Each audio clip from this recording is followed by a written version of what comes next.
నిర్లక్ష్యం ఒక్కోసారి ప్రాణాల మీదకి తెస్తుంది. డ్రైవింగ్ చేసే సమయంలో అప్రమత్తంగా ఉండాలని ఎంత ప్రచారం చేసినా జనాల యాటిట్యూడ్లో ఏమాత్రం మార్పు రావడం లేదన్నది ఈ దృశ్యం చూస్తే స్పష్టంగా అర్థమవుతుంది. కళ్ళెదురుగా అంత వేగంతో లారీ వస్తున్నా పట్టించుకోకుండా టర్న్ తీసుకోవడం ప్రాణాల మీదకి తెచ్చింది. డ్రైవర్ జాగ్రత్తగా ఉండి అతి కష్టం మీద లారీని కంట్రోల్ చేయడంతో పెద్ద ముప్పు తప్పింది. లేకపోతే ముగ్గురి ప్రాణాలు లారీ కింద నలిగిపోయేవి.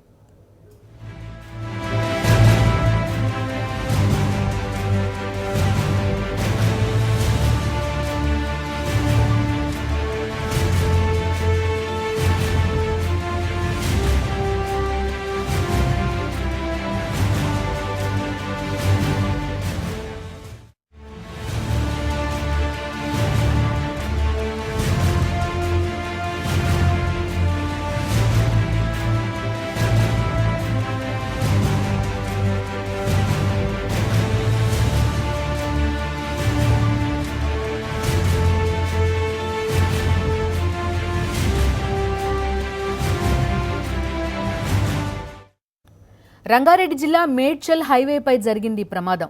ఉదయం 6 గంటల సమయంలో జరిగింది ఈ యాక్సిడెంట్. లారీ రోడ్డుపై సరిగ్గానే వస్తోంది. బైక్పై వస్తున్న వ్యక్తి ఆ లారీని పట్టించుకోకుండా రోడ్డుపై యూటర్న్ తీసుకున్నాడు. చాలా స్పీడ్తో వస్తున్న ఆ లారీని డ్రైవర్ బ్రేక్ వేసి అదుపు చేశాడు. కానీ అప్పటికే సమయం మించిపోయింది. లారీ వచ్చి బైక్ని ఢీకొట్టింది.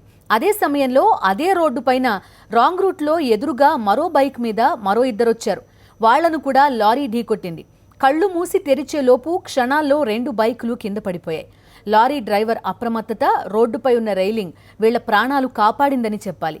భూమి మీద నూకలుంటే లారీ ఢీకొట్టినా బతికి బయటపడతారని చుట్టుపక్కల వాళ్లు అనుకోవడం వినిపించింది.